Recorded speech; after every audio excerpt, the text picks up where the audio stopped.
Hello and welcome to Pricing College with your hosts Aidan Campbell and Joanna Wells. In today's episode, we want to cover the question, what is price gouging? And when we find out what it is it always wrong? Yeah, going through the COVID crisis, we heard a lot about, price gouging in various businesses, masks, medical equipment, so forth, some, grocery goods. But, is it right? Are they really gouging, or is it just a price increase? But first of all, what is price gouging? Price gouging is basically when you are exploiting customers by increasing prices to drive a large amount of profitability all at one go. Yeah, I think in certain situations, we can all imagine them where people would literally pay any amount of money for very, nondescript items in other scenarios, such as if you're extremely thirsty, you pay infinite money for a glass of water. In Australia during the COVID crisis, people would have done anything for toilet roll. But again, that's a topic for another episode. But it's exploiting the person who really is in their hour of need and will do anything for that product or service at that point in time, and then is taking advantage of that scenario.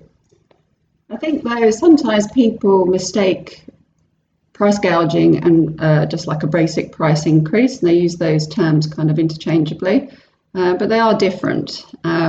It's okay for businesses to make money. Why shouldn't they? They're in the business to make money.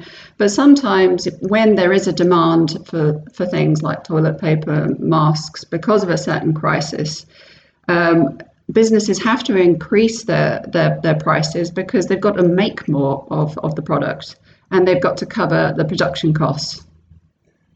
Yeah, I think in many industries and sectors, people they completely accept that prices increase and sometimes increase massively. We'd give the example of, say, the Cannes Film Festival in the south of France, somewhere I've never been, but my understanding is for that 1 or 2 weeks when the film festival runs, trying to book a hotel room would cost you maybe 10 times what it might cost at a lower peak part of the year. Another example would be in the United States, the Super Bowl weekend. If it's in a certain city, I think you'd be foolish not to expect hotel rooms to be much more expensive, restaurant bookings, all those sort of things. So that's something people accept. They accept that for this reason, they will pay much more for that product or service.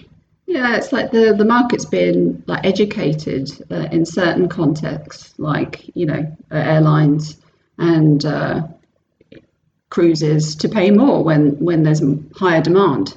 But in other contexts, especially for B2B, it's almost seen as criminal to increase your prices to make even a small margin. And literally, that's come down to, it could be just tradition, convention, and people are very reluctant to say, oh, we're increasing prices because we were underselling our offer. And rather they sort of hide behind, oh, we're increasing prices to cover our costs in that B2B market, which is an interesting comparison really between B2C and B2B. I sometimes, the way I look at price gouging, I think of it as the question, is it gouging or not? And I would say it is gouging if it leaves such a bad taste in the customer's mouth, if they're so annoyed by it that literally they'll never do business with that company or person ever again. So, they felt they got exploited once and that's it, they'll never go back. So in theory, the shopkeeper or the business, what they're doing is they're making a lifetime's profit on that one transaction and then basically burning the future. In B2B, sometimes, like procurement teams react in the same way with, they're almost like appalled if you increase your prices even by a small tiny percentage. Simply because it goes against convention, even though it could possibly be underselling your product, and you're just claiming back the value really that you deserve. Yeah, I think, price gouging, it really becomes an issue when the person or customer absolutely has to buy it and there's no other avenue to get the same product or equivalent product elsewhere. So, the example of an emergency, a hurricane, those sort of things where there's no other plausible scenario. I think if a company can go and get their supply from somebody else, then that's just normal business. I don't think in any way it's price gouging. The other thing I'd say, the example we gave of the Super Bowl and that sort of stuff, those are leisure activities, and I think nobody has the right to go to Super Bowl Sunday every year. We get into much grayer areas, much more questionable areas when you get into medications, and certainly new medications, where, yeah, that's something for another topic, but that's certainly a much more valid question. Yeah, and I think that's really what the debate was. It was like when you saw, boxes of masks, medical masks being, priced at hundreds of dollars, people did object, and rightly so, just because there's a peak in demand. There may have been supply side issues as well, but at the same time, that is gouging.